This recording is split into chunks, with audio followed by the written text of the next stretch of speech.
Australian Prime Minister Anthony Albanese is set to visit the Philippines this Friday. He's eyeing closer cooperation with Manila in the face of a more aggressive China in the Asia-Pacific region.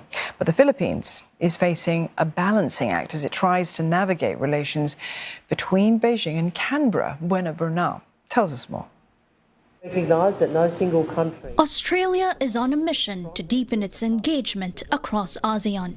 When Australian Foreign Minister Penny Wong visited the Philippines last May, the two countries renewed their commitment to elevate the bilateral ties to a strategic partnership, a high-level bilateral cooperation short of a mutual defense treaty alliance. While ASEAN member states and its partners have divergent interests and even overlapping claims, analyst Andrea Chloe Wong says security interests of Australia and the Philippines converge in many ways.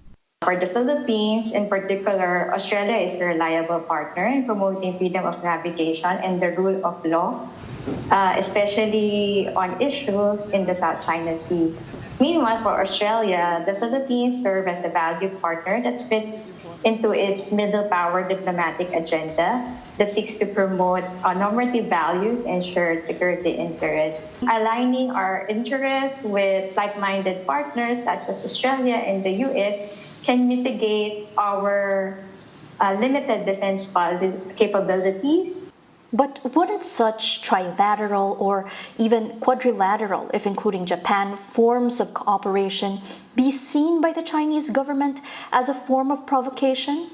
If the Chinese government sees the Philippines aligning more towards Western countries like the US and Australia, this may put Philippine-China relations at risk. To put it bluntly, the Philippines is against the wall. You have these two competing great powers, and the Philippines is really at the crossroads of this rivalry.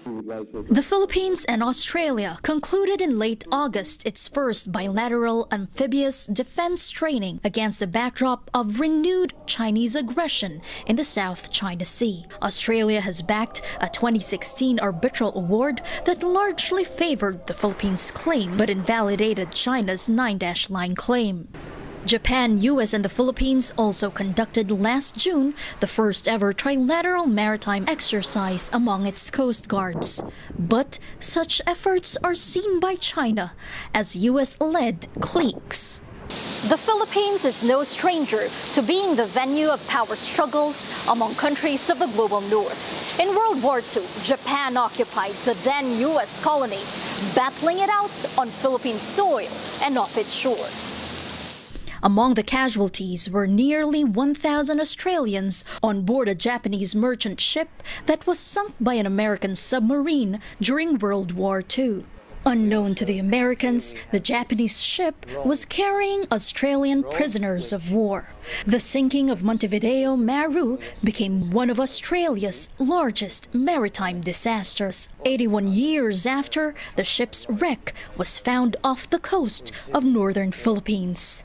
Today, global dynamics, chief of which is the rise of China, see these countries coming together, with the Philippines still regarded as a geographically strategic ally. Buena Bernal, CNA, Manila.